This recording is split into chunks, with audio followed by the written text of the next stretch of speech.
Hello, good evening guys. This is Ajay and now you're watching JKSSP online tutorial. Hopefully सब बहुत बढ़िया से होंगे। आज हम लोग MCQs डिस्कस करने वाले हैं। जैसा कि थंबनेल में आपने देख लिया होगा, हमने सबसे पहला यूनिट पढ़ा था बेसिक टर्म्स एंड प्रिंसिपल्स। तो उस यूनिट के बिहाफ पे हम लोग कुछ MCQs देखेंगे। प्लस हमने सेकंड चैप्टर जो स्टार्ट किया था जिसका नाम है physical policy and monetary policy. अभी मॉनेटरी पॉलिसी हमने पढ़ना है, उससे पहले फिजिकल हमारा खत्म हो गया। हम उसके बेस पे भी MCQs देखेंगे और जैसे अब मॉनेटरी खत्म करेंगे उसके बाद हम एक साथ इसके कम से कम 100+ MCQs लगाएंगे, जिसके बाद आपको प्रैक्टिकली चीज़ें समझ आ जाएंगी कि एग्जाम में क्वेश्चन कैसे आता है और आपने जो पढ़ा उसको इम्प्लीमेंट कैसे करना है। देखो, MCQ से आप बेसिकली चीज़ों का कॉन्सेप्ट सीखते हो, वो तब समझ आती है क्वेश्चन जो पढ़ा है वो एग्ज़ाम में किस प्रकार पूछा जाता है। उसके लिए आपको MCQ ज़्यादा से ज़्यादा प्रैक्टिस करनी होती है और हमारा एक ही इंटेंशन है कि इस बार बच्चे को हम जितना भी कंटेंट प्रोवाइड करें, बच्चे को कहीं भी इधर उधर ना भटकना पड़े, एक ही जगह से पढ़ के उसकी सिलेक्शन हो जाए। और सिलेक्शन से हम ज़्यादा ही पढ़ाएंगे आपको और बहुत अच्छे तरीके से आपको तैयारी भी करवाएंगे। तो हमारी अभी टीम भी ऐसी टीम अभी आप JNK में नहीं देख सकते जिससे हमने एक टीम बनाई है। हर एक टीचर एक्सपीरियंस होल्डर। तो चलिए क्लास को स्टार्ट करते हैं। सबसे पहला क्वेश्चन आपकी स्क्रीन पे है। तो आज हम पहले 2 यूनिट के बेस पे क्वेश्चन करने वाले हैं। अभी मॉनेटरी पॉलिसी के क्वेश्चन हम नहीं डिस्कस करेंगे क्योंकि वो हमने नहीं पढ़ा है अभी। तो चलिए पहला क्वेश्चन देखते हैं। Under which one of the following article of the Constitution of India a statement of estimated receipts and expenditure of the government of India has to be laid before the parliament in respect of every financial year। अब इतना बड़ा question देख के बच्चों को लगता है कि क्वेश्चन डिफिकल्ट हो गया। ऐसा कुछ नहीं है। ये बेसिकली आपको पूछा है कि आपकी गवर्नमेंट कहाँ से खर्चे, कहाँ से इनकम जनरेट करती है, वो कौन से आर्टिकल में लिखा हुआ है। मैंने आपको पहले ही बताया था कि आपका जो बजट वर्ड है वो किसी भी आर्टिकल में नहीं लिखा हुआ। मैंने आपको बोला था कि जो आपका बजट है वो आर्टिकल में नहीं लिखा हुआ, इसकी जगह आपको फाइनेंशियल स्टेटमेंट लिखा हुआ आएगा। ठीक है, फाइनेंशियल स्टेटमेंट वर्ड है जो हम बजट की जगह यूज़ करते हैं, जो आपका कॉन्स्टिट्यूशन में लिखा हुआ है। तो वो कौन से आर्टिकल में लिखा है, इसका आंसर है 112 आर्टिकल। तो मैंने आपको पहले ही बजट की क्लास में बता दिया था। ठीक है, चलिए क्वेश्चन नंबर 2 देखते हैं। which one of the following is not a component of revenue receipts of the union government। आपको बताना इसमें से कौन सा ऐसा कंपोनेंट है जिसमें आपकी जो गवर्नमेंट है, सेंट्रल गवर्नमेंट है, वो आपका इनकम जनरेट नहीं करती, रिसीट्स नहीं होता। मैंने आपको बताया था कौन सा रेवेन्यू होता है, कैपिटल होता है, बहुत अच्छे से डिटेल में समझाया है। आप वो लेक्चर्स आपको डिस्क्रिप्शन में जाके सारे लेक्चर देख सकते हो। प्लेलिस्ट में भी आपको इकोनॉमिक्स के लेक्चर मिल जाएंगे। तो हमारा टारगेट है बेसिक से लेके एडवांस तक पढ़ना, प्लस उसको क्वेश्चन में इंप्लीमेंट करके आपको ऐसा पढ़ा देना, ऐसा बना देना कि आपको एग्ज़ाम बिल्कुल सिंपल लगे, इकोनॉमिक्स से आपका डर निकल जाए। तो इसमें कौन सा है जो रेवेन्यू नहीं है। तो रेवेन्यू मैंने आपको बताया था, एक कैपिटल होता है, एक रेवेन्यू होता है। रेवेन्यू के एक ऐसा इनकम सरकार का जिसपे सरकार क्या होता है, वो प्रॉफिट की बात करता है, जिसमें सीधा सीधा पैसा आपके पास आता है। जैसे कैपिटल होता है जब आप किसी का जुगाड़ लगा के पैसा जनरेट करते हो। जैसे टैक्स से पैसा ले रहे हो तो वो रेवेन्यू है, जितने भी टैक्सेस हैं, क्योंकि उस पर सरकार को अपने से कुछ देना नहीं पड़ता, एसेट पे कोई फ़र्क नहीं पड़ता। मैं आपको समझाया था कैसे याद करना है। तो आपको बताना है कौन सा रेवेन्यू नहीं है। सबसे पहले लिखा हुआ है कॉर्पोरेट टैक्स रिसीट। जो कॉर्पोरेट टैक्स रिसीट्स होता है वो क्या है, तो टैक्स ले रहा है कॉर्पोरेट के ऊपर, तो वो तो नहीं होगा। डिविडेंड एंड प्रॉफिट, तो डिविडेंड मतलब किसी के शेयर आपको दी, आपने किसी को शेयर दिए, उस पर इंटरेस्ट ले रहे हो। शेयर तो वो आपके ही है, उधार में चीज़ दी हुई है। तो किसी का आप में पार्टनरशिप में आपका हिस्सा है, तो वहाँ से पैसा मिल रहा है, तो वो प्रॉफिट वो कौन सा है, वो भी रेवेन्यू है। सरकार डिसइन्वेस्टमेंट करती है, तो मैंने आपको समझाया था डिसइन्वेस्टमेंट क्या होती है। जब सरकार अपनी प्रॉपर्टी को बेचती है तो उसके बदले में जो पैसा आता है, तो वो कैपिटल इनकम, वो रेवेन्यू नहीं है। इसका आंसर भी क्या होगा, डिसइन्वेस्टमेंट। इंटरेस्ट लेना वो भी तो आपके लिए क्या है, एक इनकम है, टैक्स के थ्रू आ रहा है। अगला क्वेश्चन देखिए। Every year the economic survey is compiled bye, ये बहुत अच्छा क्वेश्चन है। एक होता है एडवाइज कौन करता है, तो उसको ऑफिस ऑफ इकोनॉमिक्स एडवाइजर करता है, लेकिन क्वेश्चन में एडवाइजरी नहीं पूछा है। क्वेश्चन में पूछा इसको कंपाइल कौन करता है, कौन इसको बनाता है इकट्ठा करके सब कुछ। तो उसका आंसर क्या होगा, उसका आंसर होगा डिपार्टमेंट ऑफ इकोनॉमिक्स अफेयर। तो मैंने बताया था ये सब कुछ वही देखता है, लेकिन अगर इंडिविजुअल पूछ लिया जाए कि एडवाइस कौन करता है, तो उसका आंसर था office of economics adviser.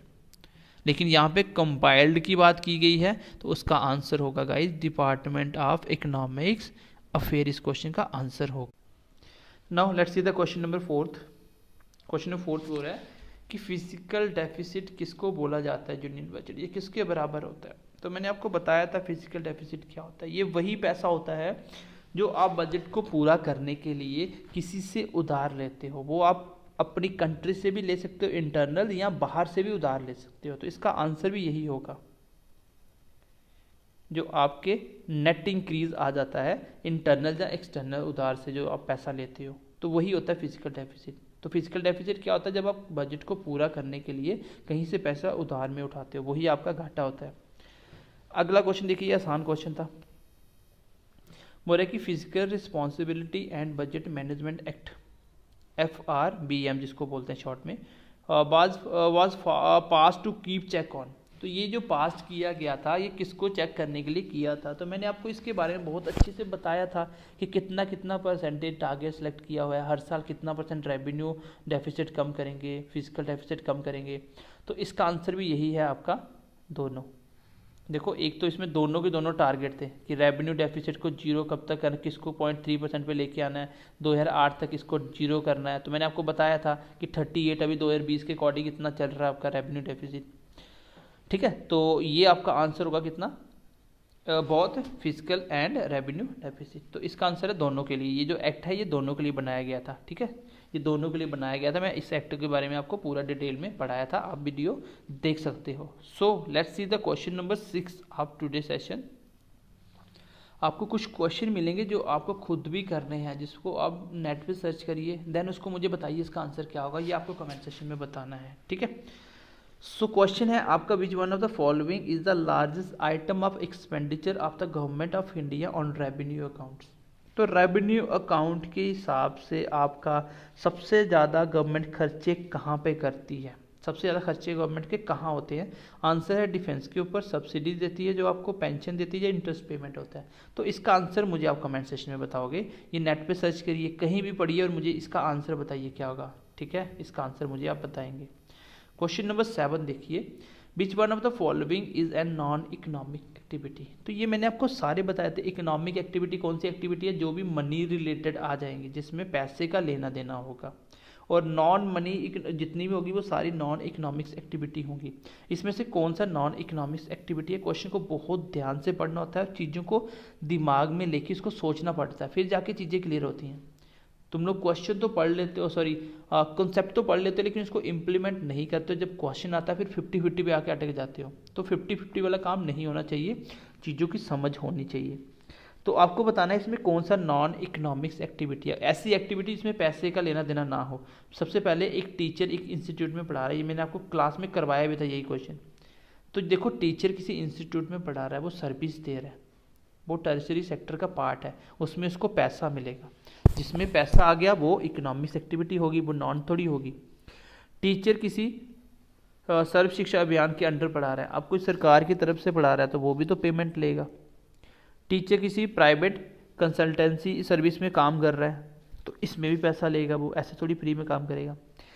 Teacher अपनी डॉटर को पढ़ा रहा है, अपनी डॉटर को पढ़ा रहा है, अब अपनी बेटी को पढ़ाने का पैसा थोड़ी मिलेगा उसको, फ्री ऑफ कॉस्ट पढ़ाएगा, इसमें पैसे का लेना देना नहीं हुआ। और यही इस क्वेश्चन का आंसर है। तो आपको पता होना चाहिए इकोनॉमिक्स एक्टिविटी और नॉन इकोनॉमिक्स एक्टिविटी कौन कौन सी होती है। सो क्वेश्चन नंबर 8 देखिए, गुड्स विच आर स्केयर। ऐसे कौन से गुड्स हैं जो स्केयर है। तो मैंने आपको बताया था स्केयर का मतलब क्या होता है, लैक ऑफ रिसोर्सेज। मैंने सबसे पहली क्लास में समझाया था इकोनॉमिक्स का मतलब क्या होता है। तो ये कौन से गुड्स होते हैं जिसकी कमी होती है, वही तो है इकोनॉमिक्स गुड, वो हैं आपके इकोनॉमिक्स गुड।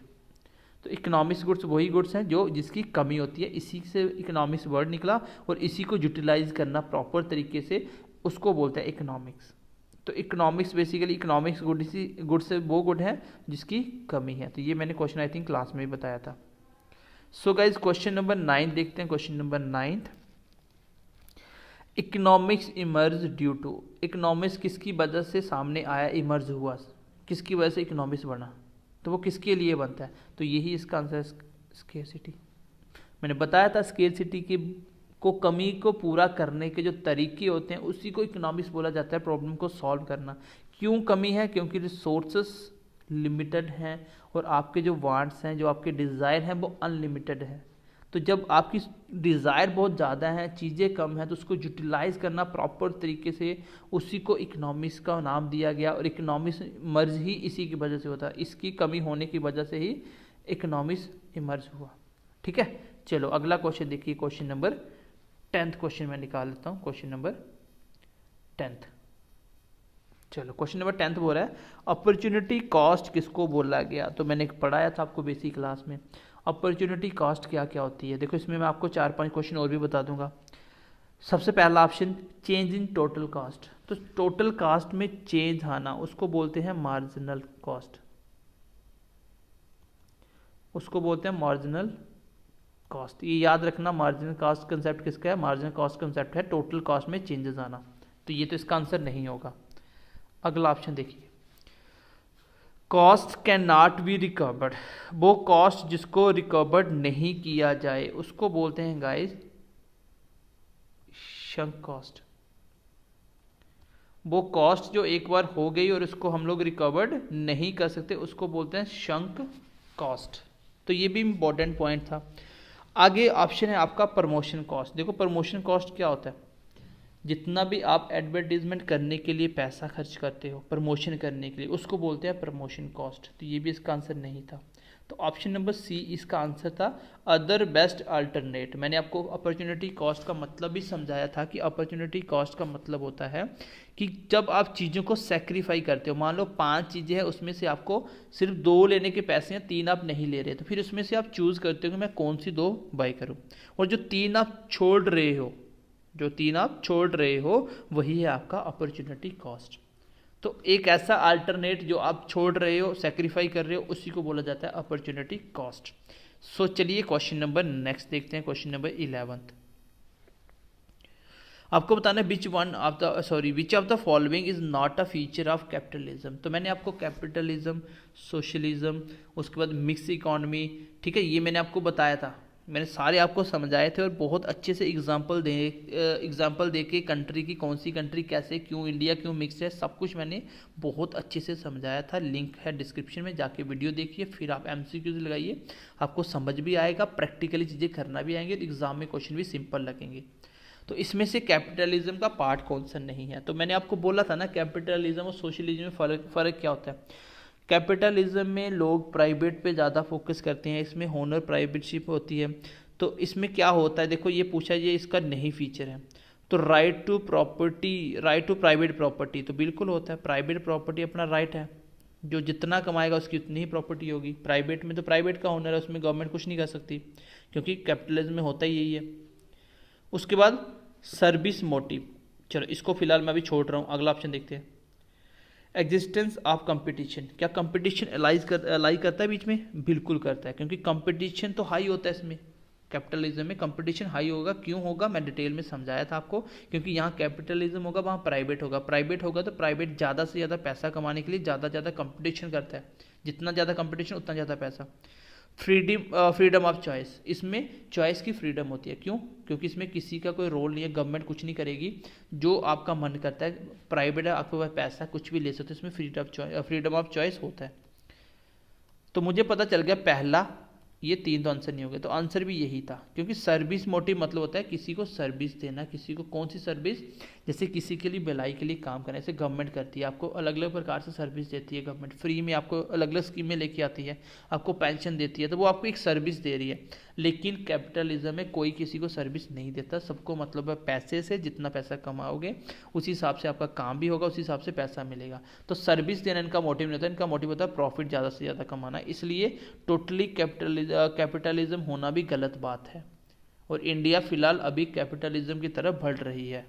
अगला क्वेश्चन देखिए, इसमें से कौन सा है जो क्लोज इकोनॉमी का फैक्टर है, आपको बताना है कि close economy is an economy in which. तो क्लोज इकोनॉमी किसको बोला जाता है? मैंने आपको बताया था ओपन और क्लोज में फ़र्क क्या होता है। ओपन इकोनॉमी वो इकोनॉमी जिसमें ट्रेड का आना जाना होता है, जिसमें इंपोर्ट भी होता है, एक्सपोर्ट भी होता है। जैसे इंडिया कौन सी है? इंडिया एक ओपन इकॉनमी है। अगर मैं बोलूँ क्लोज इकॉनमी, तो क्लोज का मतलब होगा जिसमें ट्रेड आना जाना नहीं होगा, इंपोर्ट भी नहीं होगा, एक्सपोर्ट भी नहीं होगा। इंपोर्ट होता है कोई चीज़ को लेके आना, एक्सपोर्ट होता है चीज़ को बाहर भेजना। तो क्लोज का मतलब बंद कर दिया, ना तो आएगा ना तो जाएगा। इसमें क्या होता है, मनी सप्लाई फुली कंट्रोल होती है, ऐसा कुछ नहीं है।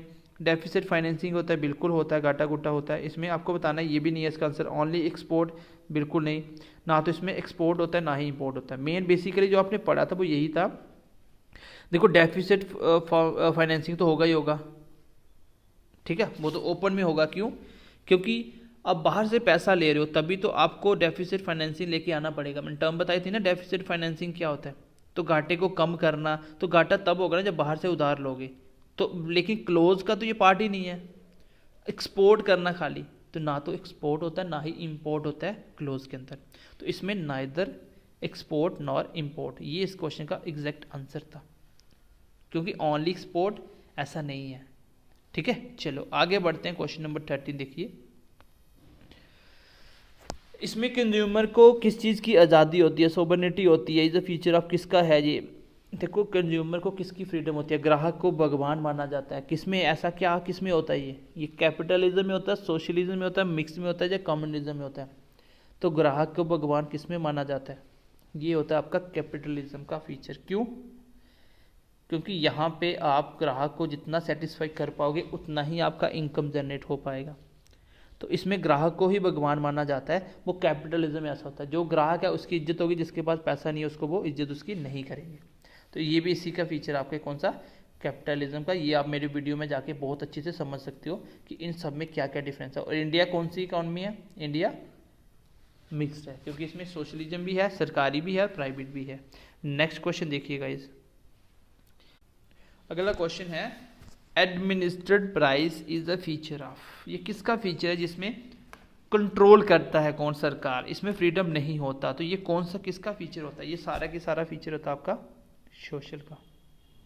क्योंकि सोशलिस्ट में क्या होता है, खाली सरकार गवर्नमेंट ही इसको चलाती है, जिसमें सरकार सबको बराबर रखती है। इसमें कैपिटलिज्म का कोई लेना देना नहीं है। अगर मिक्स होता है तो इसमें दोनों आ जाते हैं। तो इसका आंसर है सोशलिज्म में आपका सरकार एक कंट्रोल करती है, ये उसका फीचर है। अगला क्वेश्चन देखिए, एक कटोलिया की बुक है, कटोलिया की एक बुक है अर्थशास्त्र, ये मेन किसके रिलेटेड है, डील करती है। एक अर्थशास्त्र एक बुक है, वो किसके रिलेटेड रिलेट करती है। मैंने आपको पढ़ाया था कि कटोलिया ने एक बुक लिखी थी, यही से आपकी इकोनॉमिक्स की शुरुआत हुई थी।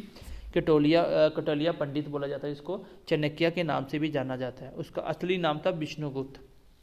तो अर्थशास्त्र वो किसके रिलेटेड थी, मैंने उस टाइम भी आपको बताया था, ये पॉलिटिकल के ऊपर थी। मैंने बोला था पॉलिटिकल वर्ड आएगा ही आएगा। ये बेसिकली उस टाइम एक पॉलिटिकल इश्यू के ऊपर लिखी गई बुक थी, ठीक है। चलो अगला क्वेश्चन देखो। चलो गाइस नेक्स्ट क्वेश्चन देखते हैं।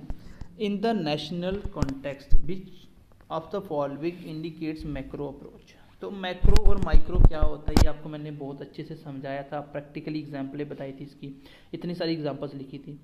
मैंने बोला था माइक्रो का मतलब होता है इंडिविजुअल से और मैक्रो का मतलब होता है ऑल से। तो एक पर्टिकुलर एक आदमी की, एक कंपनी की बात करोगे तो वो आएगा माइक्रो अप्रोच। लेकिन जब ओवरऑल इंडिया की चीज़ों की बात करें, जैसे इंडिया की गरीबी, इंडिया का अनएम्प्लॉयमेंट, तो वो एक चीज़ पे ऊपर आधारित नहीं होता, वो ओवरऑल हर एक के ऊपर निकाली जाती है। इसमें से कौन सा सही है, जैसे मैं बोलता हूँ इन्फ्लेशन इन इंडिया, पूरी इंडिया में महंगाई आना, क्या ये इसका पार्ट सही है इस कॉन्टेक्स्ट में? तो यही इसका आंसर है। कैसे? क्योंकि इन्फ्लेशन कोई एक चीज़ के ऊपर नहीं निकाला जाता है, ओवरऑल पूरी की पूरी मार्केट, पूरी इंडिया के ऊपर निकाली जाती है महंगाई। जैसे मैं बोलता हूँ export of mangoes to UK, जब आप मैंगोज किसी यूके को एक्सपोर्ट करते हो तो क्या इंडिया करती है वो? तो वो इंडिविजुअल कंपनी करती है, कोई भी कंपनी अपनी चीज़ें बाहर बेचती है। तो ये इंडिविजुअल माइक्रो का काम है। इनकम फ्रॉम रेलवेज, अब रेलवे से इनकम आना, तो एक रेलवे से आ रहा है, बाकी इतने सारे तरीके होते हैं इनकम जनरेट करने के। तो ये सिंपल एक रेलवे का बजट है, ये रेलवे की बात हो रही है। तो एक की बात होगी तो माइक्रो अप्रोच होगी। जैसे sales of Bata shoe company, जो आपके बाटा जो शोरूम है उसकी जो सेल्स हुई, तो एक कंपनी की बात हो रही है, इंडिविजुअल बात हो रही है, तो ये भी नहीं होगा आंसर। तो ये इसका आंसर होगा मैक्रो। अब मेरा माइक्रो मैक्रो पहली 2 क्लासेस में मैंने तीसरी में समझाया था आपको माइक्रो मैक्रो का कंसेप्ट और एग्जाम्पल भी बताए थे। नेक्स्ट क्वेश्चन देखते हैं। अगर हम नेशनल पॉइंट ऑफ व्यू से देखें, इसमें से कौन सा माइक्रो अप्रोच है? फिर से वही क्वेश्चन आएगा, माइक्रो बताना भी आपको। माइक्रो मतलब इंडिविजुअल, मैंने बोला इन्फ्लेशन, ये तो सर मैक्रो अप्रोच है, आंसर नहीं होगा। Per capita income. Per capita income क्या होती है? पर कैपिटा इनकम होती है कि हर बंदे की इनकम कितनी है पूरे इंडिया में, तो वो पूरे इंडिया को लेके फिर उसकी एवरेज निकाली जाती है। पर कैपिटा इनकम एक बंदे की नहीं निकलेगी, ओवरऑल सबकी निकलेगी। तो ये भी एक मैक्रो अप्रोच है, मुझे चाहिए माइक्रो अप्रोच। आगे एजुकेटेड अनएम्प्लॉयमेंट। अब अनएम्प्लॉयमेंट एक बंदे का थोड़ी होगा, ये तो ओवरऑल पूरे लोगों में कितने यूथ जो कि एजुकेटेड है वो अनएम्प्लॉयमेंट है। तो ये पूरी इंडिया की महंगाई, इंडिया की पॉवर्टी, ये सब कुछ, इंडिया की हंगर, जो सब कुछ है वो सारे मैक्रो अप्रोच हैं।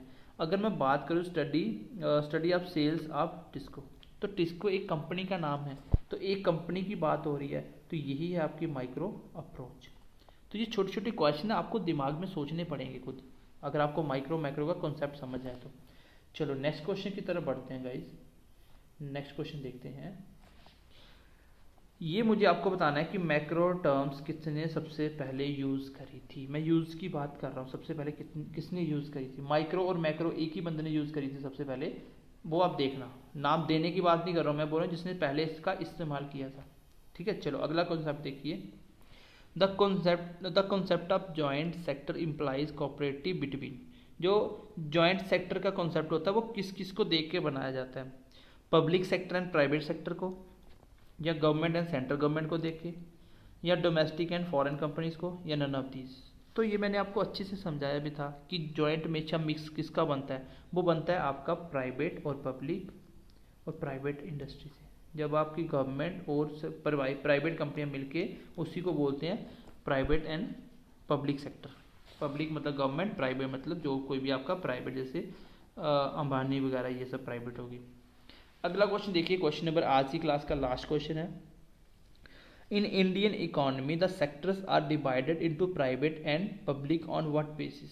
आपके प्राइवेट और सरकारी में किसके आधार पे इसको बांटा जाता है, तो ये आपको बताना है। तो ये आपको पता होना चाहिए कि कोई चीज़ प्राइवेट है, सरकारी है, वो पता चलता है कि उसका मालिक कौन है। तो ये ओनरशिप से ही पता चलता है कि अगर उसकी ओनरशिप गवर्नमेंट की होगी तो वो गवर्नमेंट का हो जाएगा। अगर ओनरशिप प्राइवेट होगी, जैसे जियो क्या है, एक प्राइवेट कंपनी का है, तो जियो क्या है, एक प्राइवेट नेटवर्क है। ठीक है, जैसे BSNL क्या है, एक सरकारी है, तो ये आपका पब्लिक आ गया। ठीक है, पब्लिक। तो यही इसका आंसर है कि ओनरशिप देख के ही पता चलता है कि कौन सा क्या है, प्राइवेट है कि पब्लिक है। तो आई होप गाइज आपकी जो आज की क्लास में जो आपको 20 क्वेश्चन करवाए, एक छोटा सा हमारा आइडिया आपको क्लियर हो चुका होगा कि हम किस तरीके से आपको सिलेबस ख़त्म करने वाले हैं, आपका सिलेबस किस तरीके से ख़त्म करने वाले हैं, और बहुत अच्छे तरीके से इसको कंप्लीट करेंगे। और हर एक टाइप के इतने सारे MCQs होंगे कि अगर आप MCQs भी देख के चले जाओगे तो भी क्वेश्चन एग्जाम में निकल जाएंगे। लेकिन आपको सीखना है, पेपर से पहले आपको चीज़ें सीखनी है, ताकि दुनिया का कोई भी एग्जाम दो जिसमें ये सिलेबस आता है, आप इजीली उसको बना पाओ। सो आई होप आपको क्लास अच्छी लगी होगी। जो मैंने क्वेश्चन पूछे हैं वो मुझे आप कमेंट सेक्शन में आंसर बताइएगा। सो मिलते हैं अगली क्लास में। अगली क्लास में मैं आपको फिजिक्स के भी MCQs करवाने वाला हूँ। अभी इसकी एक मॉनेटरी पॉलिसी करने के बाद हम इसके मैक्सिमम से मैक्सिमम MCQs लगाएंगे। सो चलिए, ध्यान रखिए अपना। बाय बाय, टेक केयर, और लाइक करें अगर वीडियो अच्छा लगे तो, दोस्तों के साथ ज़्यादा से ज़्यादा शेयर करें। मंडे से आपको एक टाइम टेबल मिल जाएगा कि यूट्यूब पे क्लासेस कैसे आने वाली है, और आपके लिए एक बहुत बड़ा सरप्राइज भी हम लेके आने वाले हैं। सो चलिए, मिलते हैं अगली क्लास में। Bye bye, take care and God bless you. और हाँ, अगर आपको इसका PDF चाहिए तो आप हमारे टेलीग्राम ग्रुप को भी ज्वाइन कर सकते हो, जहाँ पे आपको वीडियो आने से पहले ही लिंक वगैरह सब कुछ मिल जाता है। तो टेलीग्राम को ज्वाइन कैसे करना है, डिस्क्रिप्शन में लिंक है, वहाँ पे जाके सीधा ज्वाइन कर लीजिए।